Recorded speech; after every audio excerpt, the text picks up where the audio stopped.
હોય તો એને સાથે રાખવાના કે છોડી દેવાના?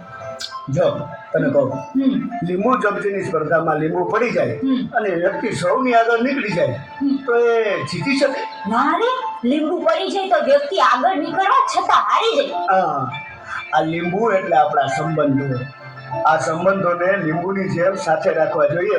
હા સંબંધો સફળ થવા માટે પૂરક છે અને સફળ થયા પછી સંબંધો વગર અધૂરક છે.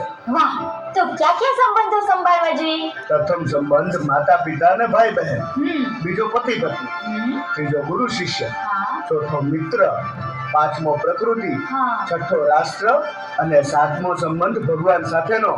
હા આ સાતેય સંબંધમાં સ્વાર્થને બદલે સ્નેહ આવે તો જીવન આનંદથી છલોછલ ભરાઈ જાય.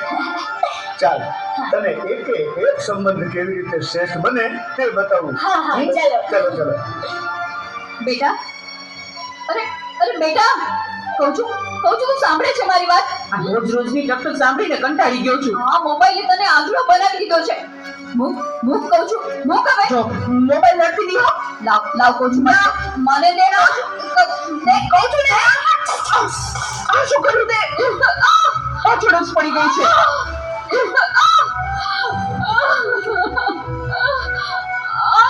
બોલાવતી નહીં હવે મને. હે ભગવાન, શું કરું મારે આનું? કાંઈ સમજાતું નથી. આજે ઘરે ઘરે આ સમસ્યા છે. મોબાઈલે માતા પિતા પ્રત્યેનો ભાવ સાવ ખલાસ કરી નાખ્યો છે. અરે શેઠ સાહેબ, તમે અમારા ઘરે? તું મને ઓળખે છે? મારા મમ્મી તમારે ત્યાં ઘરકામ કરે છે. એ સુશીલા એન્ડ કંપનીના માલિક ને. તમને તો આખું શહેર ઓળખે છે. તને ખબર છે બેટા સુશીલા કોણ છે અને હું આ સુશીલા કંપનીનો માલિક કેમ બન્યો? ના. તો સાંભળ. અતિશય સાધારણ કુટુંબમાં મારો જન્મ થયો. presented by Tabo One School, Rajkot.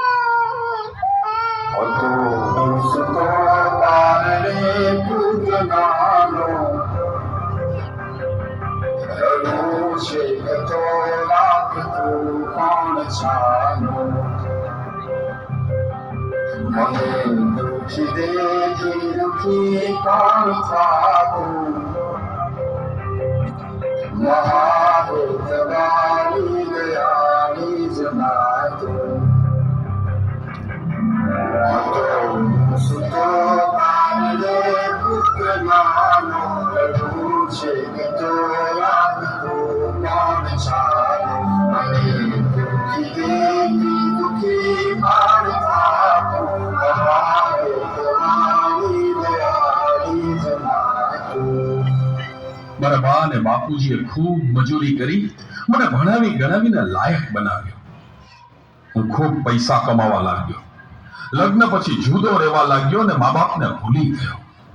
પણ કુદરતે મને થપાટ મારી. મારી બંને કિડની ફેલ થઈ. મારી પત્નીએ આ વાત સાંભળીને ડિવોર્સ લીધા. પણ મારી માએ